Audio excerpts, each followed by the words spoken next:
कराची में शादी के दौरान पैसे लूटते हुए बच्चा जान से चला गया। तफसीलात के मुताबिक वाक़या औरंगी टाउन के इलाका सेक्टर 11.5 यकूबाबाद में पेश आया, जहां शादी में नोट उड़ाए जा रहे थे कि पैसे लूटते हुए बच्चा गाड़ी की जद में आ गया। पुलिस के कहना है कि नोट लूटते हुए 11 साल मुजम्मल गाड़ी के नीचे आने से जान बहक हुआ। वाशिंगटन, इसराइल और फलस्तीन कशीदगी के मामले पर अमरीकी वज़ीर ख़ारजा एंटोनी ब्लिंकन ने आज सीनियर मशीरों से मुलाकात की। गैर मुल्की ज़राए अबलाग के मुताबिक सीनियर मशीरों से मुलाकात के दौरान अमरीकी वज़ीर ख़ारजा एंटोनी ब्लिंकन का कहना था कि इसराइल के शहरियों के तहफ़्फ़ुज़ और शहरखमालियों के रहाई के लिए सामान की मौजूदगी को यकीनी बनाया जाएगा।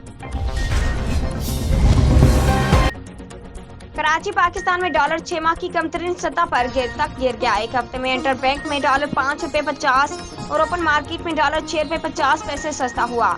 तफसीलात के मुताबिक डॉलर स्मगलिंग के खिलाफ कार्रवाइयां जारी हैं, जिसके बाद डॉलर 6 माह की कमतरीन सतह तक गिर गया। सऊदी अरब में सियासत से मुतालिक बड़ा फैसला कर लिया गया है। हकाम का कहना है कि ममलिकत में सियाहों के लिए हेल्थ इंश्योरेंस पॉलिसी की इंतहाई हद 1 लाख रियाल होगी।